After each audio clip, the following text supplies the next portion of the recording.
Hello everyone, my name is Astha. So today I am going to discuss about the topic of the carbon dioxide transport and the Bohr's effect. So before discussing this topic, before discussing the main topic, I would like to clear the basic difference between the myoglobin and hemoglobin. What is myoglobin? Myoglobin और hemoglobin के दोनों के अंदर एक basic सा जो difference होता है वो है क्या? So if I talk about the myoglobin, myoglobin क्या है? Myoglobin होती है is just a small protein of molecular weight of about 17,000. It consists of the polypeptide chain with one heme group which is embedded in it. Myoglobin is just a small protein. एक छोटा protein होता है जिसका जो molecular weight होता है वो 17,000 होता है और इसके अंदर क्या होता है, एक पॉलीपेप्टाइड चेन होती है जिसके साथ एक हीमी ग्रुप होता है जो उसके साथ एम्बेडेड होता है. Now if I talk about the haemoglobin, haemoglobin क्या? सो हेमोग्लोबिन क्या होती है? Haemoglobin is relatively a larger protein with molecular weight of about 64,500.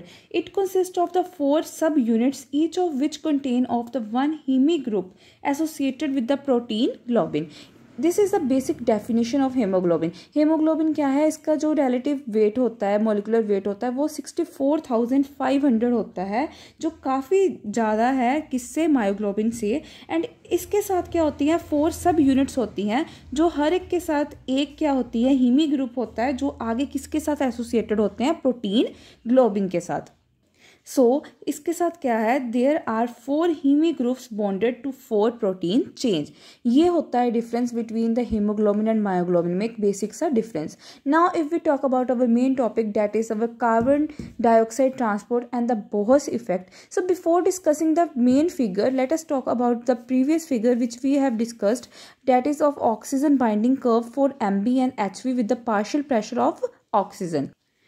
सो जो हमारी ये वाली फिगर थी इससे हमें कुछ बेसिक से पॉइंट क्लियर हुए थे. जो फर्स्ट हमारा जो पॉइंट था वो क्लियर हुआ था, वो क्या था कि जो MB एंड HB और MB होते हैं वो उनकी ऑलमोस्ट सिमिलर बाइंडिंग इन्फिनिटी होती है. उन दोनों की सिमिलर बाइंडिंग इन्फिनिटी होती है ऑक्सीजन के साथ जो एट हायर ऑक्सीजन प्रेशर. जैसे ऑक्सीजन का प्रेशर अगर ज़्यादा है तो इन दोनों की जो अफिनिटी है बाइंडिंग की वो क्या होती है? बिल्कुल सिमिलर होती है. But HB has much poor oxygen binding at the lower pressures of oxygen in muscles. But जो HB होता है उसकी जो बहुत कम बाइंडिंग होती है किसके साथ? ऑक्सीजन के साथ. जैसे जैसे क्या होता है? प्रेशर हमारा ऑक्सीजन का डिक्रीज होता है किसमें? इन मसल्स में. इसके कारण क्या होता है कि HB जो होती है वो पास करती है it's oxygen on the MB which is required. So क्या करती है कि जैसे जैसे उसकी मतलब HB की अगर जैसे जितनी पुअर होगी ऑक्सीजन के साथ बाइंडिंग उससे क्या होगा कि जो HB है वो क्या कर देगी? पास कर देगी उसकी अपनी ऑक्सीजन किसे पास करेगी? MB के साथ. MB को जितनी MB को ऑक्सीजन की रिक्वायरमेंट होगी. अगर मैं इस फिगर की बात करें तो हम देख सकते हैं कि ये कर्व जो है एक किसकी है? हेमोग्लोबिन की है और ये जो डॉटेड कर्व है वो किसकी है? मायोग्लोबिन की. इसके साथ साथ हमारा नेक्स्ट पॉइंट क्या था कि moreover the need for oxygen is greatest in tissue which has already consume the oxygen and simultaneously producing the carbon dioxide. जो हमारे मसल्स, जो हमारे टिश्यूज़ थे उन्होंने क्या किया? उनकी जो नीड थी ऑक्सीजन की वो ज़्यादा होती है. क्यों होती है ज़्यादा? क्योंकि उन्होंने ऑलरेडी पहले से ही ऑक्सीजन जितनी होती है वो कंज्यूम कर चुके होते हैं और अब वो क्या साइमल्टेनियसली प्रोड्यूस कर रहे होते हैं? Carbon dioxide.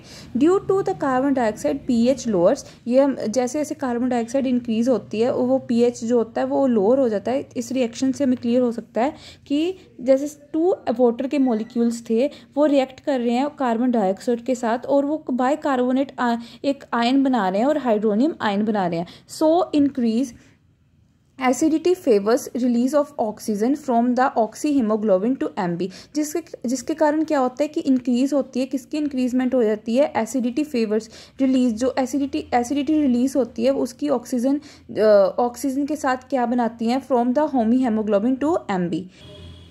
दस oxygen affinity of haemoglobin varies with the pH of the medium. इससे हमें ये क्लियर होता है कि ऑक्सीजन की जो अफिनिटी है, ऑक्सीजन अफिनिटी ऑफ हेमोग्लोबिन जो है वो वेरी करती है. किसके साथ कैसे चेंज होती है? जैसे जैसे pH जो होता है किसी pH मीडियम का चेंज होता है. दिस pH सेंसिटिविटी इफेक्ट, जो ये pH का ये सेंसिटिविटी जो इफेक्ट है, this pH sensitivity effect is called the Bohr's effect.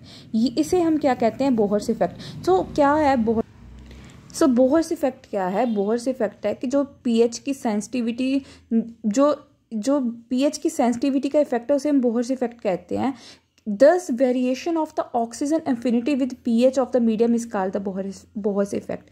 जो भी वेरिएशन होगी ऑक्सीजन की, ऑक्सीजन अफिनिटी की पीएच के साथ मीडियम की, उसे हम क्या कहते हैं, बोहर्स इफेक्ट कहते हैं। तो इसके अकॉर्डिंग एक थ्योरी है कि according to it the affinity of Hb for oxygen decreases with decreasing pH. जैसे जैसे पीएच जो किसी भी चीज़ की है, पीएच जो है डिक्रीज कैसे करती है, जैसे जैसे Hb जो है, Hb की ऑक्सीजन लेवल जो है, affinity for Hb for oxygen decrease करता है। जैसे जैसे अफिनिटी जो Hb की है वो डिक्रीज करती है ऑक्सीजन के लिए, वैसे वैसे पीएच भी क्या करती है, डिक्रीज करती है। इस चीज़ को हम ग्राफ के साथ ज़्यादा क्लियरली समझ पाएंगे।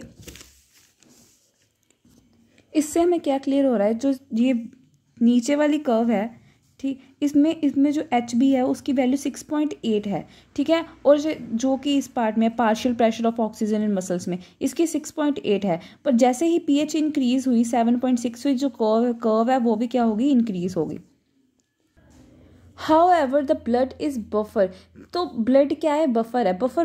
बफर का मतलब क्या होता है, बफर पहले क्लियर कर लेते हैं। एक chemical present in the blood that prevents rapid changes in pH. एक ऐसा बफर सोल्यूशन एक ऐसा सोल्यूशन होता है, केमिकल होता है जो ब्लड में प्रेजेंट होता है, जो एकदम से पीएच जो है रैपिड चेंजेस में पीएच में नहीं आने देता।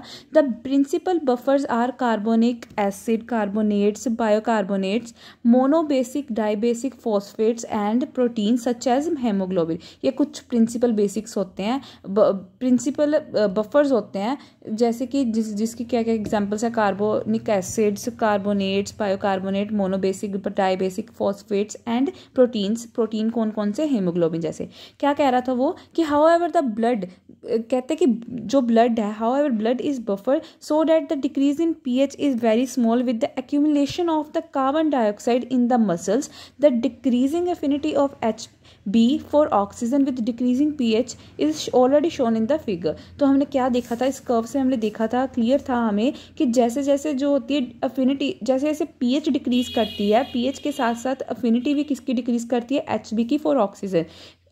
अफिनिटी, एक बात होती है, ग्राफ से हमें क्लियर है ये चीज़ कि डिक्रीजिंग जो अफिनिटी है Hb की ऑक्सीजन के लिए वो डिक्रीज करेगी जैसे जैसे हमारी क्या pH जो है वो डिक्रीज करेगी। जैसे ये pH यहाँ पे 6.8 थी, ये डिक्रीज्ड है, और जैसे ही pH 7.6 हुई, Hb की अफिनिटी जैसे ही इंक्रीज हुई ऑक्सीजन के लिए, pH भी क्या हुई, इंक्रीज हुई। आगे क्या है, बफर इफेक्ट का एक बहुत इंपॉर्टेंट इफेक्ट होता है, बहुत इंपॉर्टेंट इफेक्ट है, किसमें इफेक्ट है, in transporting of the oxygen from the lungs to respiratory tissues.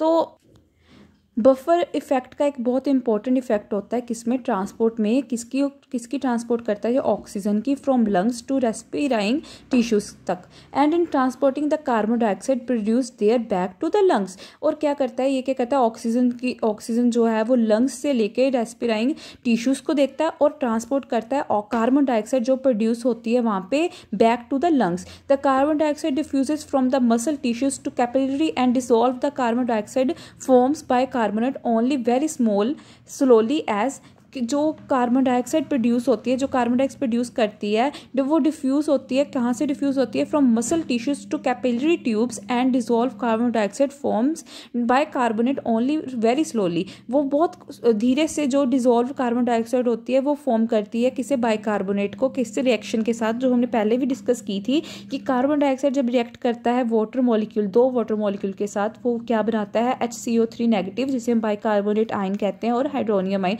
H3O positive बनाता है। एक एंजाइम होता है, ये एक एंजाइम का नेम है कार्बोनिक एनहाइड्रेस।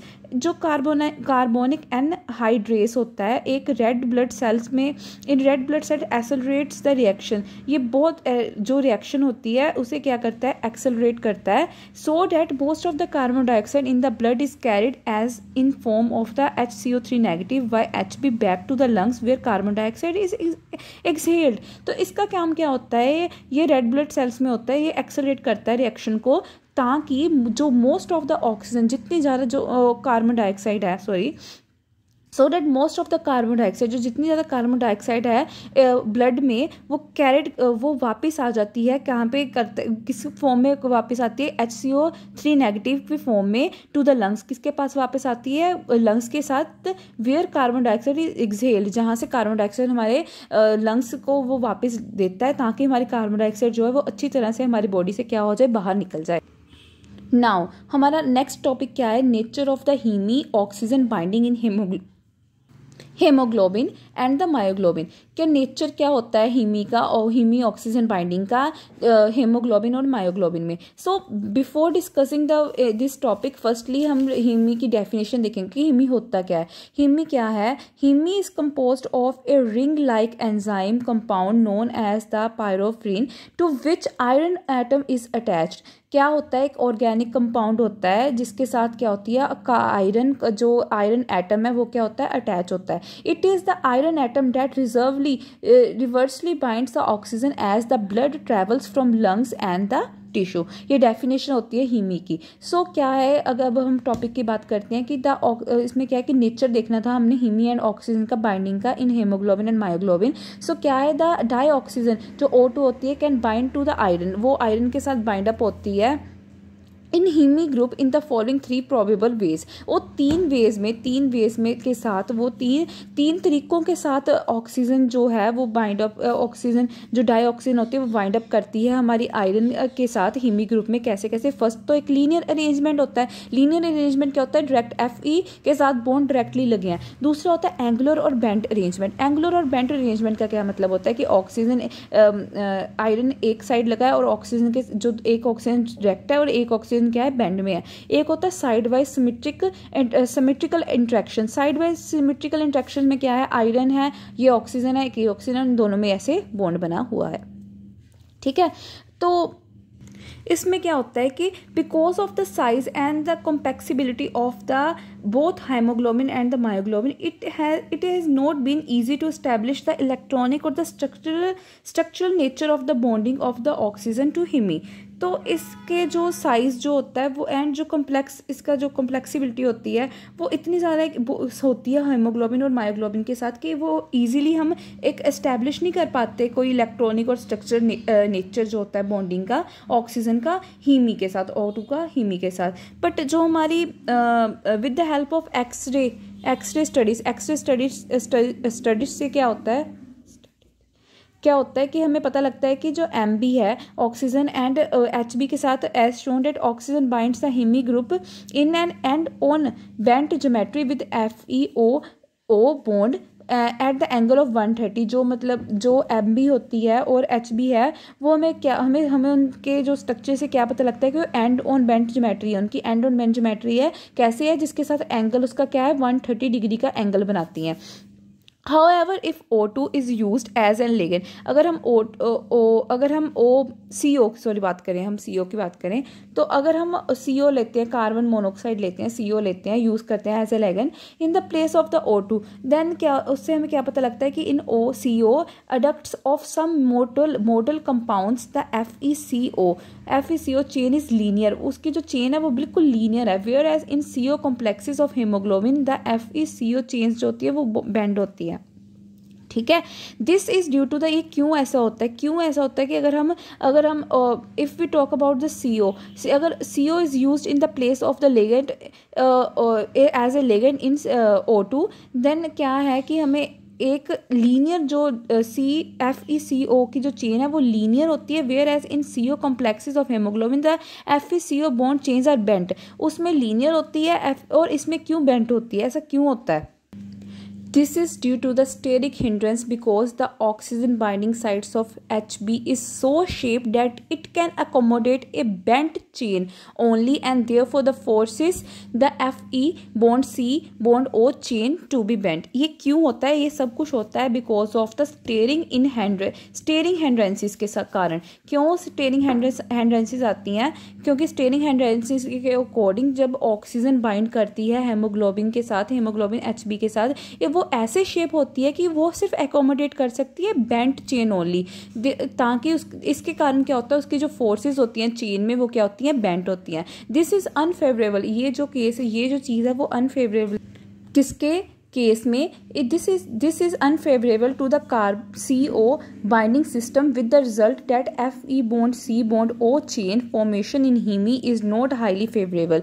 जो इसमें जो दूसरा केस है उसमें क्या होता है, इसके कारण क्या होता है, वो कोई भी बाइंडिंग सिस्टम के फेवर में नहीं होती, जिसके कारण haem is not highly favourable formation इस केस में, इसलिए वो जो चीज़ है वो नहीं बनती। इन अदर वर्ड्स अगर हम सिंपल वर्ड्स में कहें, जो स्टेरिक फैक्टर्स होते हैं वो प्रोवाइड करते हैं एक partial nature defence against shutdown function of HB completely by carbon monoxide. जो हमारे स्टेरिक फैक्टर्स होते हैं वो क्या प्रोवाइड करते हैं, कि नेचुरल डिफेंस प्रोवाइड करते हैं, ताकि किसके अगेंस्ट करते हैं, शटडाउन फंक्शन के of haem completely by the carbon monoxide CO group. So this was for today, thank you.